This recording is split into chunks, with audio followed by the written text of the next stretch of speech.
Salut à tous, aujourd'hui on va parler du KineMaster V2. Alors justement, moi ça tombe bien, j'ai reçu, j'ai acheté le V1. Là j'ai reçu le V2. On va voir un petit peu ce que ça change, on va voir vraiment s'il y a des gros changements, si c'est vraiment utile qu'ils aient fait une nouvelle version. Est-ce qu'il y a des améliorations?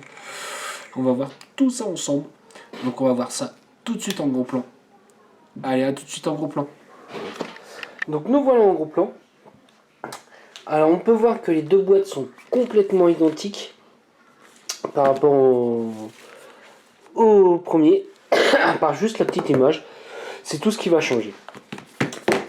Allez zou, on ouvre un petit peu tout ça. Hop. Donc moi j'adore la boîte. Quand même quand tu lâches un bon billet dans un mètre, c'est quoi à dire, mais au moins ça te sert de rangement. Donc ça c'est le V1, ça c'est le V2.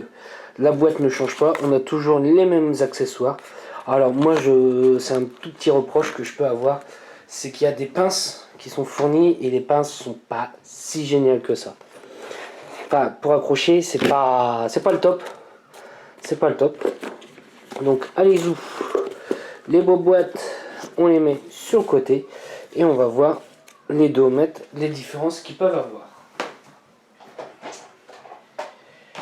Donc, je vais chercher un accu, puisque ces deux mètres fonctionnent exactement pareil. Alors, hop, hop, la petite languette. Alors, un truc qui est bien, déjà, c'est peut-être con ce que je vais dire, ça c'est le vert. Ça pour moi c'était un gros défaut, ils avaient mis juste un petit point là, et en fait du coup des fois ça pouvait se barrer. Et là, hop, on peut voir que c'est fini. Ils en ont mis deux. Et ça c'est bien, ça ne bouge plus. Donc, alors maintenant on peut voir qu'il y a quelques petites écritures. Bon ça, on s'en moque un petit peu. Donc on va aller voir un petit peu plus en gros plan, voir les différents changements. Donc, hop. On peut voir que l'écran est complètement différent. Donc là on est en position omelette.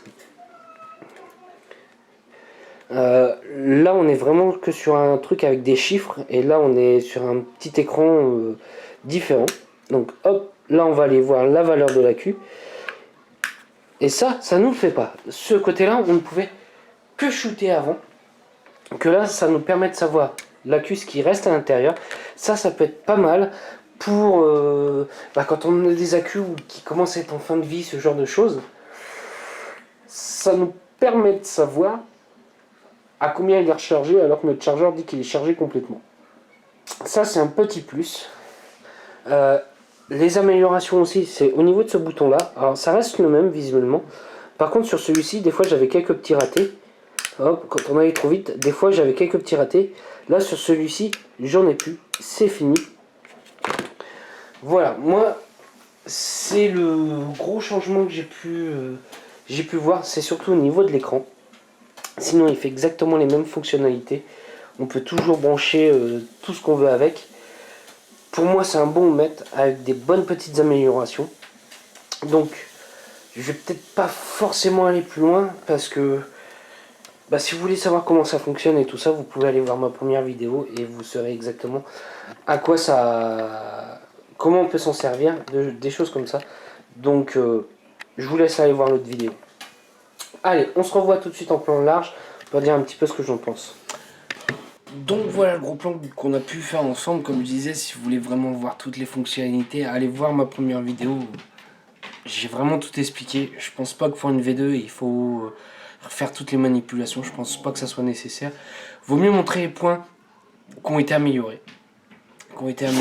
Donc voilà. Donc tout comme le premier, comme on peut voir, on peut vaper avec. Est-ce que je pourrais dire que la V1, enfin que le V2 est mieux que le V1? Oui. Enfin, pour quelques petites améliorations, oui. Est-ce que celui qui a le V1, faut absolument qu'il achète le V2? Non. Non, il a... sincèrement, non. Sincèrement, je dirais que non, c'est pas forcément nécessaire. Mais on va dire que si on a l'occasion d'avoir le V2, ça peut être pas mal, ça peut être intéressant. Il y a quand même quelques petites améliorations. Il y a toujours quelques petites améliorations à apporter.